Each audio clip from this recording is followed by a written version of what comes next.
আমাদের আহারে খুব প্রবলেম হচ্ছিল, খুব সমস্যা। সেই সমস্যা আমাদের যে অটো ড্রাইভার উনি সেই সমস্যার সমাধান করলেন। বললেন চলুন এখানে একটা গুরুদুয়ারা আছে, সেখানে রাতে ভান্ডারা হয়, চলুন আপনারা সবাই ভান্ডারায় চলুন, দেখবেন খুব ভালো আহার।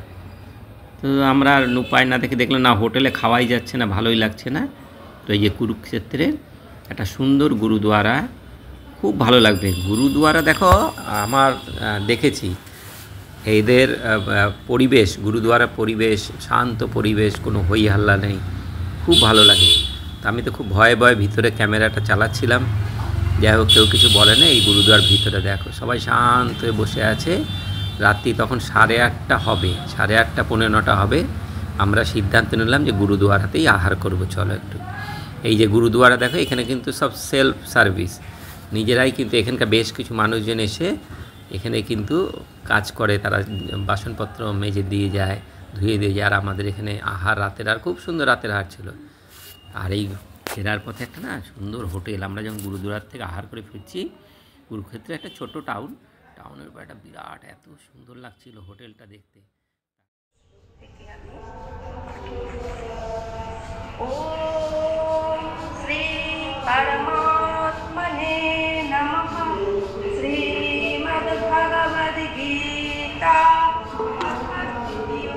অধ্যায়ঃ সাংখ্যযোগ। শ্রী ভগবানুবাচ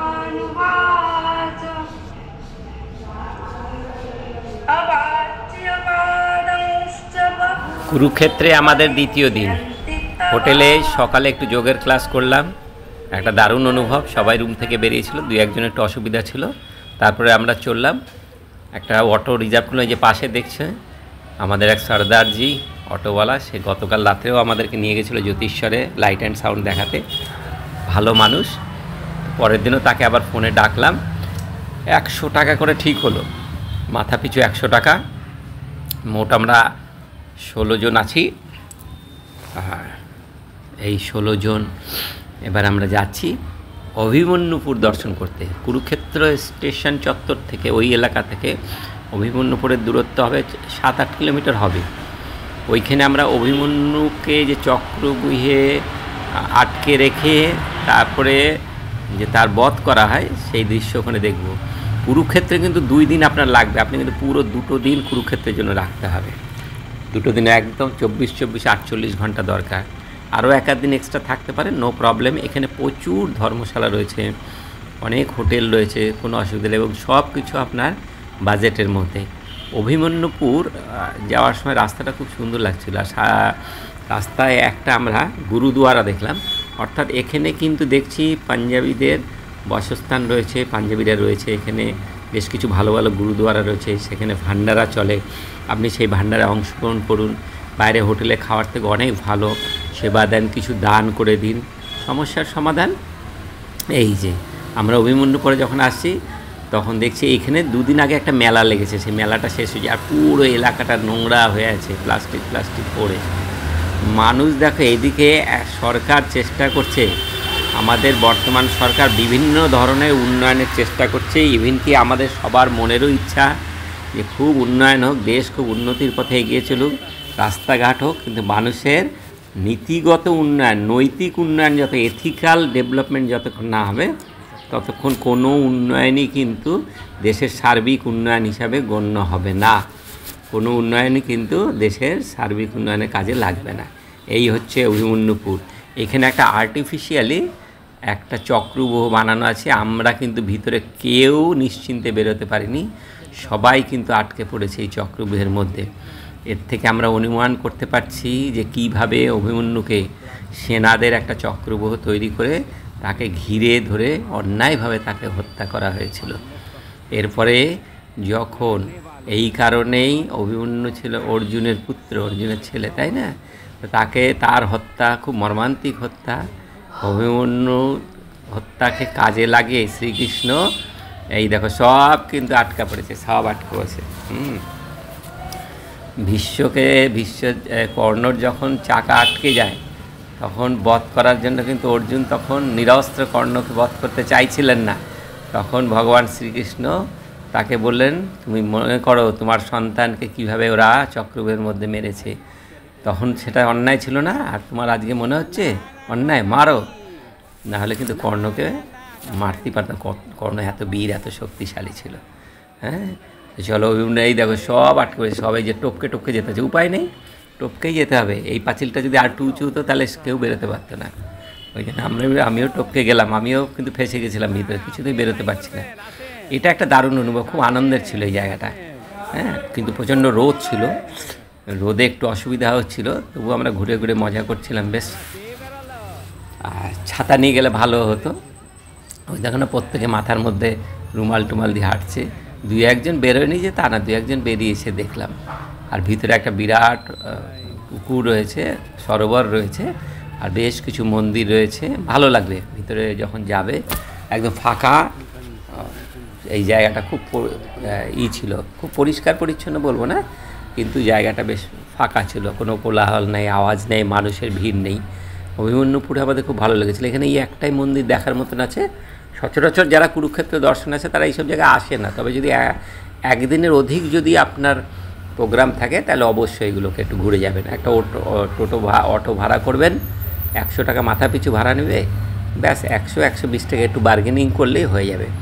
এখানে বেশ কিছু মন্দির আছে, তবে এই সব জায়গায় কিন্তু সব কিছু শ্রীকৃষ্ণ, অর্জুন, ভগবান শ্রীকৃষ্ণ এবং অর্জুনের স্মৃতিতে সব কিছু করা। হ্যাঁ, এই যে সেই রথের চাকা, এগুলো সব বানানো আছে। আর আমরা দূরে যে ওখানে একটা শিবের মন্দির আছে, ওই মন্দিরটা একটু দেখতে যাচ্ছিলাম পায়ে হেঁটে হেঁটে, খুব ভালো লাগছিল। আজকে সকালবেলায় আমরা সব ব্রেকফাস্ট করেই বেরিয়েছি, সবাই শারীরিকভাবে সুস্থ আছে, শুধু বৃন্দাবনবাবু অসুস্থ আছে, উনি আজও বেরোতে পারেননি, বলছেন আজকে আমি একটু রেস্ট নিই, তাহলে কালকে এখান থেকে সকালের ট্রেনটা ধরতে আমার খুব অসুবিধা হবে না। ওই জন্য বললাম যে তুমি হোটেলেই থাকো, নো প্রবলেম। কুরুক্ষেত্রে কিন্তু আর একটা জিনিস বলে দিই আপনাদের, কুরুক্ষেত্রে স্টেশনের আশেপাশেই থাকবেন, কেন খুব বড় শহর নয়, একটা ছোটোই শহর আছে। আর ভারত সেবাশ্রম সংঘটা এখানে একদমই অপরিষ্কার, সুতরাং ওখানে টার্গেট না নেওয়াই ভালো। এসি রুম নেই, আমরা যে আসলাম প্রচণ্ড গরম, এসি ছাড়া এখানে থাকাই যেত না। আর এই মন্দিরটাকে একটু দর্শন করি, দেখি ভালো লাগছিল বেশ। অনেকটা বিরাট চত্বর নিয়ে পাহাড়টারগুলো বাঁধানো, অনেক অর্থ ব্যয় করে কিন্তু এখানে সব মন্দির টন্দিরগুলো নির্মাণ হয়েছে। হরিয়ানা স্টেটার নাম হচ্ছে হরিয়ানা রাজ্যের অন্তর্ভুক্ত কুরুক্ষেত্র। দিল্লি থেকে দূরত্ব হচ্ছে মাত্র 3 ঘন্টার ট্রেন সফর। আপনি যদি কখনও দিল্লি আসেন বেড়াতে, তাহলে আমি অবশ্যই বলবো আপনি কুরুক্ষেত্রকে আপনার টার্গেটে রাখবেন।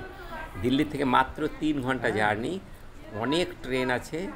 একটা ট্রেন, যে কোনো একটা ট্রেনে আগাম রিজার্ভেশন করে চলে আসুন কুরুক্ষেত্রে, একদিন একটু স্টে করুন, করে আবার দিল্লিতে যা কাজটা থাকবে করে বাড়ি ফিরুন। এই দেখো ভিতরটা কী সুন্দর সাজানো। হ্যাঁ, খুব ভালো লাগে, মন্দির টন্দিরগুলো দেখতে খুব ভালো লাগে। আমাদের পাড়াতে বা আমাদের গ্রামে বা আমাদের শহরে কিন্তু মন্দির আছে, আমরা এত যত্ন করে এগুলোকে দেখি না, তাই না? অথচ দেখো দূরে কুরুক্ষেত্রে এসে আমরা মন্দির দর্শন করি। আজকে 11/9/2024 বুধবার দিন, আজকে রাধা অষ্টমী। আমাদের মধ্যে কয়েকজন করেছে, সকালবেলা থেকে কিছু জল টলও নেয়নি। যারা জন্মাষ্টমী করে তো একটু রাধা অষ্টমী করতে হয়। আমরা কুরুক্ষেত্রের আজকে অভিমন্যুপুরে এসেছি। এখন এই মুহূর্তে বাজে হচ্ছে 11টা, দেখো 11টা 10। আমরা অভিমন্যুপুরে সেই অভিমন্যু চক্রব্যূহ মধ্যে ফেলে যে অভিমন্যুকে মারা হয়েছিল তার নিদর্শন এখানে আছে, সেটাই আমরা দেখতে এসেছি। দেখুন কুরুক্ষেত্র 2 দিন ভালো লাগে, খুব সুন্দর। গতকাল আমরা রাত্রেবেলায় লাইট অ্যান্ড সাউন্ড দেখেছি, অপূর্ব। আজকে আবার দেখব ব্রহ্মকুণ্ডে আজকে সন্ধ্যাবেলা দেখব সন্ধ্যা আরতি, আরও কয়েকটা জায়গা দেখা বাকি আছে। আমরা এখন 100 টাকা মাথা পিছু অটো ভাড়া করেছি, ও 4টা পয়েন্ট দেখাবে। এখানে শ্রীকৃষ্ণ মিউজিয়ামটা কিন্তু দেখার মতো, ওটা আমরা এখনো দেখিনি, প্যানোরামা পরে যেটাকে ওটা দেখতে যাব। আর শেখ চিল্লি মকবরা, যেগুলো ভালো লাগে না তবে একটু দেখব।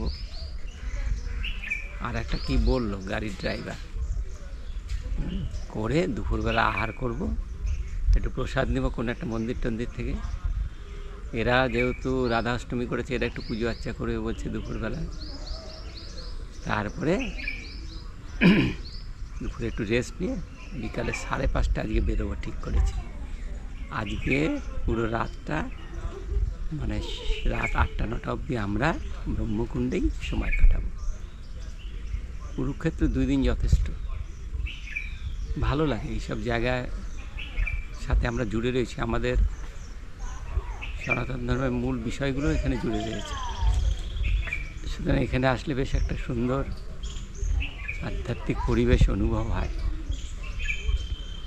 চারিদিকে একটা শান্তির পরিবেশ আছে। কুরুক্ষেত্র হচ্ছে হরিয়ানার একটা গ্রাম কুরুক্ষেত্র। মানুষের মধ্যে শান্তি আছে, কোনো ঝুট ঝামেলা নেই। হোটেলটা আমরা খুব সুন্দর হোটেল পেয়েছি, চলেন সাথে থাকি। প্রথম পয়েন্ট অভিমন্যুপুর দেখলাম আমরা, এরপরে যাবো অভিমন্যুপুর। দর্শন শেষ করে আমরা আসলাম জিওগীতা। এখানে বিরাট একটা মন্দির, দারুণ ব্যাপার। খুব পরিচিত আমাদের একজন কথাবাচক যিনি এই মন্দিরটা বানিয়েছেন, ভিতরে অপূর্ব। আমি সবাইকে বলবো, সবাইকে রেকমেন্ড করব, যদি আপনি কুরুক্ষেত্রে যান, এটা কুরুক্ষেত্র মেন শহর থেকে 3-4 কিলোমিটার দূরে। অটোওয়ালা খুব চট করে আপনাকে বলবে না, এইগুলো পয়েন্টগুলো কিন্তু দেখতেই হবে, এটা না দেখলে বিরাট মিস করবে। এত সুন্দরভাবে একটা আধুনিক মিউজিয়াম সজ্জা, যার মধ্যে গীতার বিভিন্ন ধরনের ঘটনা মডেলে কাগজে লেখে খুব সুন্দরভাবে এখানে তৈরি করা আছে। এই জায়গাটা কিন্তু আমাদের খুব ভালো লেগেছিল। আমরা কিন্তু প্রথম দিন এগুলোর খবর পাইনি, পরে যখন একটু নেট ঘাঁটি এবং স্থানীয় অটোওয়ালাদের সাথে কথা বলি, এইখানে দেখুন এই যে দেশ বিদেশে গীতার উপর রিসার্চ হচ্ছে, তার একটা মডেল বানানো রয়েছে। এছাড়াও এখানে আমরা যখন ক্ষুদিরামের জীবন কাহিনী, ক্ষুদিরামের ফাঁসির ঘটনা যখন জানছি, তখন আমরা দেখছি উনি খুব অল্প বয়সে গীতা পড়েছিলেন বলেই ওনার মধ্যে এত সাহস ছিল, মৃত্যু ভয় ছিল না। সেরকম একটা মডেল এখানে বানানো। আমাদের বিভিন্ন ধরনের যারা স্বাধীনতা সংগ্রামী যারা ছিলেন, স্বদেশপ্রেমী যারা ছিলেন, তারা যে গীতা অধ্যয়ন করতেন তার কিছু মডেল এখানে বানানো, এগুলো খুব ভালো লাগবে। হ্যাঁ, এগুলো সচরাচর আমরা এই যে ক্ষুদিরামের মডেল তৈরি করা রয়েছে। আর এই দেখুন ভিতরে আমাদের সবাইকে ডেকে বসানো, বললো এখানে একটা লেজার শো আছে, আপনারা দেখেন 10 মিনিটের একটা লেজার শো, এত অপূর্ব।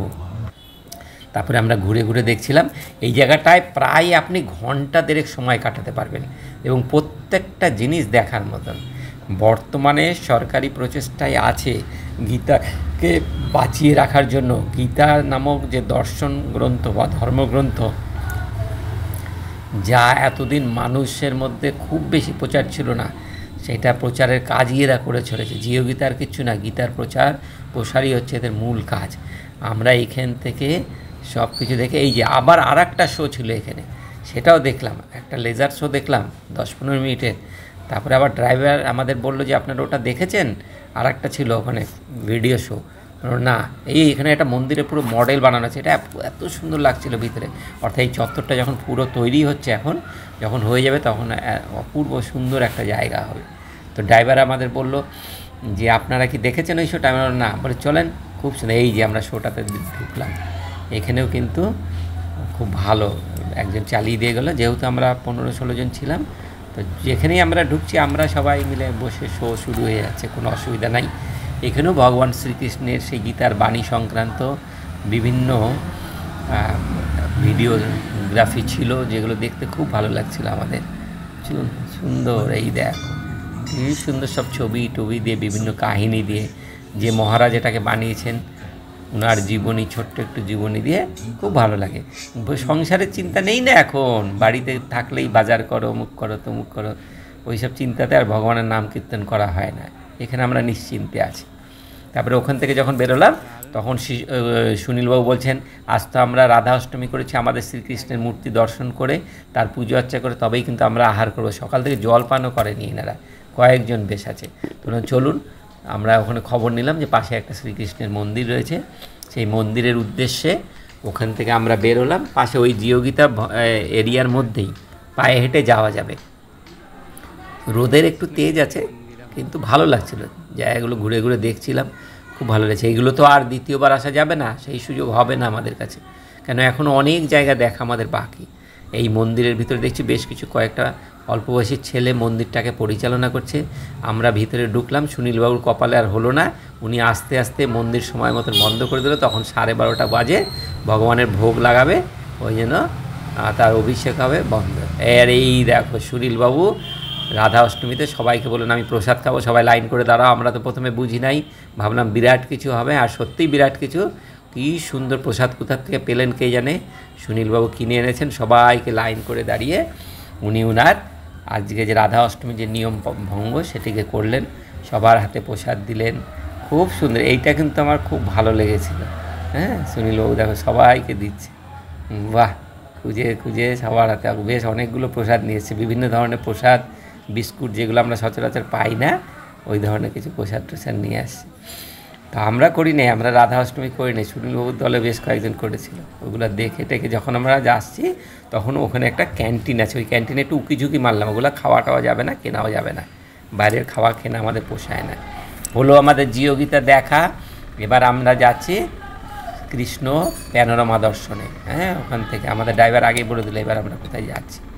তো রাস্তাঘাট খুব সুন্দর পরিষ্কার। এখানে কিন্তু থাকার ব্যবস্থা আছে, জিওগীতাতে আপনি থাকতেও পারবেন। দেখেন বাস টাস এসেছে, আপনি এখানে থাকতেও পারবেন, কিন্তু শহর থেকে 3-4 কিলোমিটার দূরে আছে।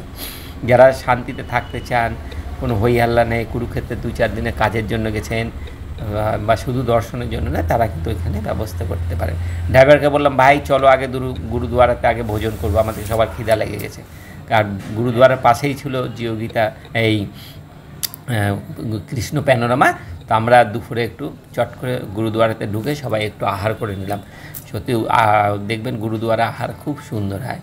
হ্যাঁ, আর এই রাস্তার উপর এই পারে কিন্তু আরও, এখানে কিন্তু দুপুরবেলা দেখছি অনেক জায়গায় লঙ্গর চলছে। ওই যে দূরে আর এক জায়গায় লঙ্গর চলছে, ওখানে কারি চাউল দিচ্ছিল, অনেকে দেখছি খাচ্ছে। তো আমি আবার একটু টেস্ট করলাম। আর আমাদের ড্রাইভার দেখো কী একটা গাড়ি চলছে, ঘটঘট ঘটঘট ঘটঘট করে একটু ট্রেনে স্টার্ট করলো। ও খুব মজা লাগে আমার এগুলো দেখতে। চললাম আমরা প্যানোরামা দর্শনে। প্যানোরামাটা একটু সায়েন্টিফিক ব্যাপার আর কি, এখানে কৃষ্ণ প্যানোরামা দিয়েছে নাম, সায়েন্টিফিক। কিন্তু ভালো লাগবে দেখতে। বাচ্চা টাচ্চা যদি থাকে সাথে তাদের তো খুবই ভালো লাগবে। 50 টাকা করে টিকিট ছিল। ভিতরে অনেক শো আছে, 3D শো আছে, আমরা ওগুলো দেখলাম না। আমরা চলো এমনি দেখে, এই যে দেখো সায়েন্টিফিক কিছু ব্যাপার ট্যাপার নিয়ে এটাকে খুব সুন্দর বানিয়েছে। হ্যাঁ, বেশ অনেক টাকা ব্যয় করেছে দেখলাম। এগুলো সরকারি উদ্যোগেই হয়েছে। 50 টাকা করে টিকিট নিচ্ছে, তো ভালো তো হবেই ভিতরে। কিন্তু এই প্যানোরামায় একটা জিনিস আছে যেটা না দেখলে আপনি বিরাট মিস করবেন, সেটা হচ্ছে দোতলাতে। এই যে আমরা দোতলায় উঠছি অন্ধকারের মধ্যে, ওখানে মহাভারতের যুদ্ধের একটা মডেল পুরো সেট করা। এটা দেখে আমাদের মাথা ঘুরে গেল একদম। এ কি, মনে হচ্ছে আমি যেন যুদ্ধক্ষেত্রের মাঝখানে দাঁড়িয়ে আছি, আর চারিদিকে যুদ্ধের সব পরিবেশ। এত সুন্দর এটা থিমটা তৈরি হয়েছে। সব মূর্তিগুলো মনে হচ্ছে জ্যান্ত মূর্তি, মাটির মূর্তি বানিয়েছে। কারো গায়ে তীর লেগেছে, কারো পা কাটা, কারো হাত কাটা। যুদ্ধের কি পরিস্থিতি হয় সেইগুলোকে মিউজিকের সাথে গোল করে একটা স্টেডিয়াম মঞ্চ তৈরি করে একটা গোল প্যানোরামার মতন তৈরি করে এখানে কিন্তু করা ছিল, লাইটিং ছিল তার মধ্যে। খুব ভালো লাগলো আমাদের এটা। এই জন্য আমি সবাইকে বলছি এটা অবশ্যই দেখবেন। যাই হোক, ওখান থেকে তো আমরা বেরোলাম দেখে টেকে। হ্যাঁ, ভোজন হয়ে গেছে, নো প্রবলেম। দুপুরে একদম টাইমলি আহার, কিন্তু দুপুরে টাইমলি করতে হবে। আমরা ঘোরাফেরাতে কিন্তু এটা সবসময় খেয়াল রেখেছি যে আহার যেখানেই হোক ওই বেলা 3টা-4টার সময় আহার করা যাবে না। টাইমলি আহার করো, তারপরে ঘুরবো। সময় তো আমাদের হাতেই রয়েছে। এখানে দেখছি জলের মধ্যে একটা বিরাট ভারী একটা পাথরের বল উঠছে, কী করে বানিয়েছে, এসব সায়েন্টিফিক ব্যাপার। হ্যাঁ, ভালোই লাগলো সব এইগুলো এখানেই ভালো লাগবে। আপনি যদি আপনার নিজের বাড়িতে নিজের এলাকাতে থাকেন, ওখানে এগুলো ঘুরেও কেউ তাকাবে না। সব বাজার ঘাট হই হাল্লা চেঁচামেচিতে ব্যস্ত। এগুলো দেখেন আপগ্রেড হয়েছে, কে কখন আপগ্রেড করেছে তাদের নাম লেখা, কে কখন হ্যান্ডেল করেছে তাদের কথা। ওম প্রকাশ চৌটালা তখন ছিল মুখ্যমন্ত্রী। কুরুক্ষেত্রে প্যানোরামা দেখে বেরোলাম, প্যানোরামা। এখানে বেশ সায়েন্টিফিক অনেক কিছু আছে, কিন্তু এখানে মহাভারতের যুদ্ধের যে একটা দৃশ্য আর্টিফিশিয়ালি তৈরি করা আছে, ওটা কিন্তু এক্সিলেন্ট।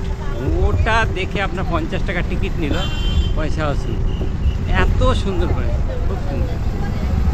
যে আসবেন তাদেরকে অবশ্যই আমরা এবার করবেন না, দেখবেন গীতা ভালো লাগবে।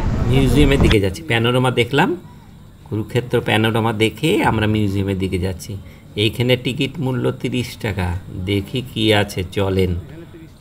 আমি কিন্তু আগে ব্লগে দেখেছি, ইউটিউবে দেখেছি, এগুলো না দেখলে হবে না, এগুলোকে দেখতে হবে যদি আপনি কুরুক্ষেত্রে যান। এগুলো মেন রোডের উপর, স্টেশন থেকে কাছে 1-2 কিলোমিটারের মধ্যে। আপনি যেখানে হোটেল নেবেন তার আশেপাশে সব। এলাকাটা খুব বড় নয়, কুরুক্ষেত্রে এলাকাটা খুব বড় নয়, কিন্তু ভালো লাগবে। হ্যাঁ, তো চলুন, আমরা 30 টাকা করে টিকিট কাটলাম। সবাই ভিতরে ঢোকার পালা। ভিতরে দেখছি এত সুন্দরভাবে সাজানো। এখন বেলা প্রায় 2-2-2:30 বেজে গেছে। হ্যাঁ, বেশ গরম আছে, কিন্তু ভিতরে তো সব এসি, অসুবিধা নেই, ঘুরতে ভালোই লাগে। আর প্রত্যেককেই বলেছিলাম আহার যে করবে খুব অল্প করে করবে, মানে 70% 60% পেটটাকে ভরবে, না হলে হাঁটাচলা করতে পারবে না। 100% ভরে 110% যদি পেট ভরে ফেলো তাহলে কিন্তু ঘুম পাবে, তখন কিন্তু আর এইগুলো কিচ্ছু ভালো লাগবে না, মনে হবে চলো হোটেলে যাই একটু ঘুমাই। ভিতরে দেখো হ্যান্ডিক্যাপ ছিল, বানানো হস্তশিল্পে বানানো বেশ কিছু জিনিসপত্র ছিল, ওগুলো আমরা একটু দেখলাম। এগুলো অনেক মূল্যতে এখানে বিক্রয় হচ্ছিল, তো আমাদের পক্ষে এগুলো সম্ভব না। আর তাছাড়া বিভিন্ন ধরনের নিদর্শন, প্রায় 3 তলা বিল্ডিং, 3 তলা ফ্লোর, আর 7খানা না 8খানা প্রদর্শনী কক্ষ রয়েছে। এগুলো আমরা ঘুরে ঘুরে দেখলাম। এখানে কিন্তু অনেকটা সময় লাগবে, তবে এগুলো দেখতে হবে। হ্যাঁ, একটু সময় নিয়ে দেখতে হবে, ভালো লাগবে। চলো, আমরা তো ঘুরে ঘুরে দেখছি আর নিজেদের মধ্যে চর্চা আলোচনা হচ্ছে। 2-1জনের দেখছি একটু ঝুঁকাঝুঁকি চলছে, ঘুম ঘুম ভাব। কিন্তু না, আমরা যখন বেড়াতে এসেছি, দেখতে এসেছি, হ্যাঁ ঘুরতে এসেছি, তখন এই সব করলে চলবে না, সময়টাকে একদম সঠিক ব্যবহার করতে।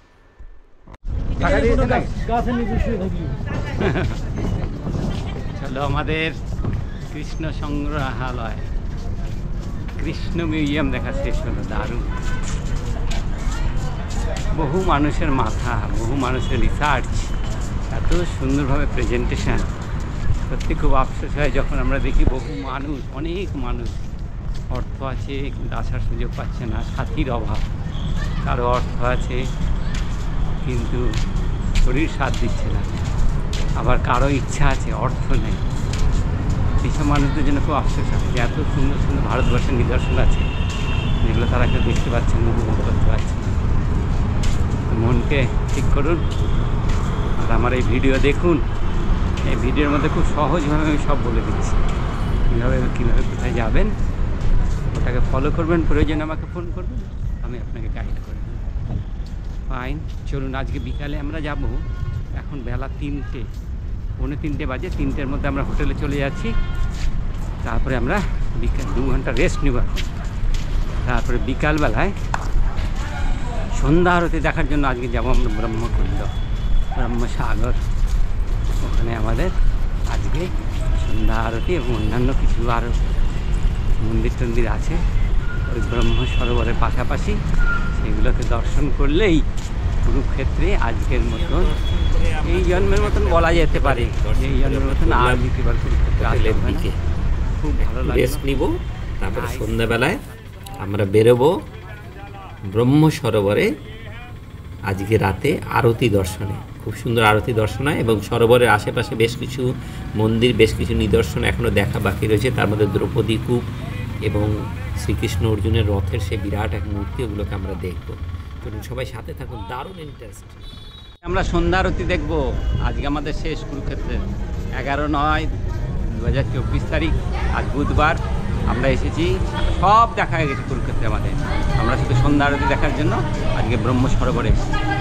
এখানে দারুণ লোকজন প্রচুর আছে, ভালো ব্যবস্থাপনা। আজকে দেখব। আর তার আগে একটু দিনের আলো আছে, এটাকে একটু ঘুরে নেব।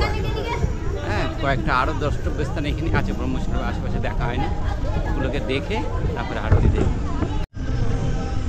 প্রথম দিন আমরা একটু দুপুরবেলা এসেছিলাম গতকাল, তখন লোকজন অত ছিল না। এখন কিন্তু একটু সূর্যের তেজ কমেছে, এখন দেখো লোকজনের সংখ্যা বেড়েছে। বুঝতে পারছি আরতি দেখার জন্য সব এসেছে। আমাদের হাতে অনেকটা সময় ছিল, আমরা বেশ গ্রুপে বেরিয়েছি। ব্রহ্ম সরোবরে সন্ধ্যাবেলায় এখন সূর্য অস্ত যাবে, সূর্য অস্ত এখানে দেখা যায়, আবার সূর্য উদয়ও দেখা যায়। আমরা কিন্তু 12 তারিখ ভোরবেলা আমি আর সুনীলবাবু এখানে সূর্য উদয় দেখতে এসেছি, হ্যাঁ, কিন্তু মেঘলা আকাশের জন্য দেখা সম্ভব হয়নি, কিন্তু সে আলাদা এক অনুভব। দেখো এই সময় যখন ব্রহ্ম সরোবরে হাঁটলাম আমরা, এবং আপনি যখন হাঁটবেন আপনাকে মনে হবে যেন আপনি এই বিশ্বের, এই সংসারের সব থেকে সুখী মানুষ। পরিবেশ এত বিউটিফুল পরিবেশ, মানে সে ভাষায় ব্যাখ্যা করা যাবে না।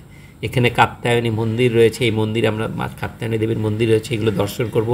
ওই যে বড় মেটালে কোনো ধাতু দিয়ে বানানো শ্রীকৃষ্ণ এবং অর্জুনের সেই রথ, 4খানা ঘোড়া দিয়ে রথ টানছে, তার একটা বিরাট মডেল বানানো। আমার খালি অপেক্ষা কখন রাত হবে, কেন এগুলো সব লাইট জ্বলবে, আর রাতের দৃশ্যটা এখানে আমি একটু দেখবো, ওই জন্য আমরা এসেছি। এখনও রাত হয়নি, রাতের আলোতে কিন্তু এগুলো অপূর্ব লাগবে। তো আমরা পায়ে হেঁটে হেঁটে ঘুরছি, আর খুব ফাঁকা আছে, মানে লোকজনের অত ভিড় নাই। এখানে গীতা জয়ন্তীর দিন এবং সূর্য গ্রহণের দিন খুব ভিড় হয়, লোক সমাগম হয়। ওই গীতা জয়ন্তীর 1 মাস লোক সমাগম হয়। এইখানে আমি একটা ফটো তুললাম, 30 টাকা নিলে এটা একটা স্মৃতি থাকবে। আমি যখনই কোথাও বেড়াতে যাই না, এক একটা ফটো আমি তুলে রাখি জায়গাগুলো, বেশি না, 30 টাকা 40 টাকা করে নেয়, 30 টাকায় দেখছি ম্যাক্সিমাম জায়গাতে। এই ব্রহ্ম সরোবরের ঘাটটা এত সুন্দরভাবে বাঁধিয়েছে, সরকারি প্রচেষ্টাই হয়েছে, কিছু মানুষ তো দান করেছেই, কিন্তু খুব সুন্দর প্ল্যানিংটা, এত ভালো। প্রায় 3.8 কিলোমিটার এলাকা জুড়ে আপনি যখন পায়ে হাঁটবেন, প্রায় 4 কিলোমিটার আনুমানিক আপনাকে পায়ে হাঁটতে হয় ব্রহ্ম সরোবরের চারপাশে। তো এতটা জায়গা পাকা ঘাট বাঁধানো, হ্যাঁ, মার্বেল পাথর দিয়ে। এইখানে এই যে আমরা এখন দ্রৌপদী কূপ দর্শনে যাচ্ছি। দ্রৌপদী যখন দুঃশাসন চুল ধরে টেনেছিল না রাজসভায় দ্রৌপদীর বস্ত্রহরণের জন্য, তখন দ্রৌপদী শপথ নেন যে আমি দুঃশাসনের রক্তে যতক্ষণ না আমার চুল ধুবো তার আগে আমি চুল বাঁধবো না। এই যে এইখানে সেই দ্রৌপদী কূপ, যেখানে দুঃশাসনের রক্তে দ্রৌপদী তার চুলকে ধুয়েছিলেন। এইগুলো দেখুন মিথ আছে, তাই না, মিথ, যা আমরা চোখে দেখিনি, গল্পের মধ্যে দিয়ে আমরা শুনেছি, হ্যাঁ, যেগুলো চোখে দেখা হয়নি। মিথ মানে আছে যেগুলো চোখে দেখিনি, গল্পে শুনেছি। আমরা সবাই এগুলোকে দেখলাম। সন্ধ্যা হয়ে আসছে, খুব ভালো লাগছিল। চারিদিকে খালি ঘুরে ঘুরে দেখছি, 2 চোখ যেন থামতে চাইছে না। আর একটু দেখুন, আপনার বয়স হয়েছে ঠিকই, কিন্তু মনটা কিন্তু বয়স হয় না, মনটা আজীবন বাচ্চাই থাকে। এই ছোট বাচ্চা কুকুরটাকে দেখে মনে হচ্ছে বাচ্চা সুলভ মনোভাব আপনার তৈরি হবে। তা আমি ওর সাথে সাথে একটু একটু খেলাধুলা করলাম, ভালোই লাগছিল। আর যেদিকে তাকাবেন আপনাকে এখান থেকে যাওয়ার ইচ্ছাই হবে না। অপূর্ব দৃশ্য, অপূর্ব। কুরুক্ষেত্রে ব্রহ্ম সরোবর অকল্পনীয়, এগুলো আমি ভাষায় বর্ণনা করতে পারবো না, এত ভালো লাগবে। আমরা ঘুরে ঘুরে দেখছিলাম পাড়ে কত মানুষ বসে আছে, ঘাটগুলো সুন্দরভাবে বাঁধানো, সূর্য অস্ত যাচ্ছে এখন আস্তে আস্তে। চলুন আমরাও দেখছি। আর এইখানে কিন্তু এই চত্বরে আরও বেশ কিছু মন্দির আছে, এখানে দেখলাম। এরপরে ব্রহ্ম সরোবর দেখে আবেগে আমি 2-1টা কথা বলে ফেললাম ভিডিওতে, কেউ কিছু মনে করবেন না। আপনি যদি ব্রহ্ম সরোবর না দেখেন, আমি বলছি আপনার মানব জীবন ব্যর্থ। কি অপূর্ব দৃশ্য এইখানে, বিশেষ করে সন্ধ্যাবেলা এবং ভোরবেলা আমি দেখেছি। আমি আপনাদের সবাইকে রিকোয়েস্ট করি, দিল্লিতে আসলে অবশ্যই কুরুক্ষেত্রে প্রোগ্রাম করবেন। দিল্লি থেকে মাত্র 3 ঘন্টার সফর, 2 দিনের প্রোগ্রাম করুন কুরুক্ষেত্রে, আর দেখুন ব্রহ্ম সরোবর। আমার চোখ যেন পাতা ফেলতে ইচ্ছা করছিল না, চোখের পাতা বন্ধ করতে ইচ্ছা করছিল না। প্রত্যেকটা ঘাট দেখেন, 30-35টা ঘাট আছে। এটা হচ্ছে সত্যভামা ঘাট, প্রত্যেকটা ঘাট নামকরণ করা, সুন্দরভাবে বানানো ঘাটগুলো। এখানে সকালবেলা প্রত্যেকটা ঘাটের উপরে, প্ল্যাটফর্মের উপরে যোগের ক্লাস চলে, দারুণ লাগে, দারুণ। ব্রহ্ম সরোবর কিন্তু রাতে দেখবো, রাতে আমার ক্যামেরাটা না খুব ভালো ফটো আসে, হ্যাঁ, রাতে দেখবো। দেখি আমার মোবাইলে ফটো তুলে যদি ইউটিউবে মার্চ করা যায়, মোবাইলে ভালো ফটো আসে। এই ক্যামেরাতে না রাতের জন্য, এই ক্যামেরা শুধু দিনের জন্য। চলো, এটা হচ্ছে এই হনুমান মন্দির, এই দেখো সিদ্ধশ্রী পূর্বমুখী রাম দরবার। আমরা সবাই মিলে ঘাটের এদিক ওদিক ঘোরাঘুরি করছি। অল্প কয়েকটা মন্দির রয়েছে, মন্দির দেখছি। সংকটমোচন হনুমান মন্দির দর্শন করলাম, সন্ধ্যা হয়েছে। একটু মন্দিরে ঈশ্বরের দর্শন করে, ঠাকুরের দর্শন করে ভালোই লাগে। এই দেখো, এটা আবার আর একটা ঘাট, দেবকী ঘাট। আমাদের বিভিন্ন ঋষিমুনি, তাদের পত্নী, তাদের মহিলাদের যে সমস্ত নামটাম আছে সেই নামগুলো সিলেক্ট করে সব ঘাটগুলো বানানো, খুব ভালো লাগছিল। আমাদের এখন মূল উদ্দেশ্য হচ্ছে সন্ধ্যা আরতি দর্শন করা ব্রহ্মসরোবরে ঘাটে বসে। এইখানে আর একটা মন্দির ছিল, হ্যাঁ মন্দিরগুলো ভালোই লাগে দেখতে, কিন্তু কথা হচ্ছে মনে ভক্তি থাকা চাই, খালি দর্শন করলে চলবে না। মনে যদি ভক্তি থাকে তাহলে ওই যে মন্দিরে যিনি বসে রয়েছেন না, তাকে তুমি তোমার মধ্যেই দেখতে পাবে। এটা বোধহয় কাত্যায়নী মন্দিরে আসলাম আমরা দেখতে দেখতে, সব দেখে নিতে হবে। এটা কৌশল্যা ঘাট, দেখো ঘাটগুলো অপূর্ব ছিল। আমাকে অনেকে কিন্তু রিমার্কস করে জানিয়েছি ইউটিউব ভিডিও দেখে যে দাদা আপনার ভিডিওগুলো আমরা দেখেছি, খুব ভালো লাগছে, আপনি খুব ডিটেলে দেখাচ্ছেন, আমরা তো যেতে পারবো না, আমরা ঘরে বসে বসে এইগুলো দেখে নিলাম। এই যে এইখানে ঘাটে কিন্তু প্রস্তুতি চলছে, এইখানেই হবে আরতি, সন্ধ্যা আরতি 7:30 থেকে। অপূর্ব সজ্জা দেখো, ব্যাকগ্রাউন্ডে গান বাজছে, গানটাকে আমি কমিয়ে দিলাম। ওটা আবার ওই গানটা জোরে বাজালে না তোমার কপিরাইটে ধরা পড়ে, কপিরাইটে চলে আসে, স্ট্রাইক চলে আসে। তো আমরা সব ঘাটে বসেছি, আর এই দেখো শঙ্খধ্বনি দিয়ে শুরু হলো, হ্যাঁ তোমার আরতি। লাইটগুলোকে অফ করে দিয়েছিল, আবার আরতি, না লাইটগুলো তো জ্বলছে, এই তো সুন্দর আরতি। সব আরতি নিয়ে আসছে, প্রদীপ জ্বালিয়ে নিয়ে আসছে, কি অপূর্ব। আর বাচ্চাগুলো সব আরতি করছে, বাচ্চা ছেলেগুলো, খুব ভালো লাগে সন্ধ্যা আরতি। যে কোনো ঘাটে বসে না আমরা, এইটা কিন্তু একটু নতুন জিনিস, তাই না? আমরা যেমন সরজু নদীর ধারে আরতি দেখলাম, ওশি নদীর ধারে, গঙ্গা নদীর ধারে বেনারসে আরতি দেখলাম। এই আরতির দৃশ্য কিন্তু তুমি বাড়িতে এটা পারবে না, বা তোমার এলাকাতে এইরকম আরতি খুব সচরাচর খুব কম জায়গায় পাওয়া যায়। এইটা আমাদের কাছে খুব উপভোগ্য ছিল। আর ভিড় একদমই কম ছিল, কোনো টিকিট নয়, একদম ফ্রি অফ কস্ট। বসে ওখানে, হালকা একটু ওয়েদার মনে হচ্ছে, হালকা 2-1 ফোঁটা বৃষ্টি পড়ছিল, সেটা আমাদের কাছে খুব একটা চিন্তার ব্যাপার ছিল না, কারণ আমরা জানি, বুঝেই গেছিলাম বৃষ্টি হবে না। ওয়েদার বেশ সুন্দর, ঠান্ডা। তো তাইলে আপনি কুরুক্ষেত্রে আসছেন, ভেরি গুড। আপনাকে কুরুক্ষেত্রে আসতে আমি আবারও রিকোয়েস্ট করছি। ওই যে দেখো লাইট অ্যান্ড সাউন্ড, ওই যে ওয়াটার শো এগুলো লাগানো আছে। আমি এদের জিজ্ঞাসা করলাম এটা এখন চলবে না, বলছে যে না, এটা যখন গঙ্গা এই গীতা জয়ন্তী হয় তখন এটা চলে। আর এই যে সবাইকে এখান থেকে আরতি নিয়ে এক প্যাকেট করে বিস্কুট প্রসাদ হিসাবে দেওয়া যাচ্ছে। তো চলুন, সপ্তম ভিডিও শেষ হলো। সবাই ভালো থাকবেন, চ্যানেল সাবস্ক্রাইব করেন, দেখা হচ্ছে পরের ভিডিওতে।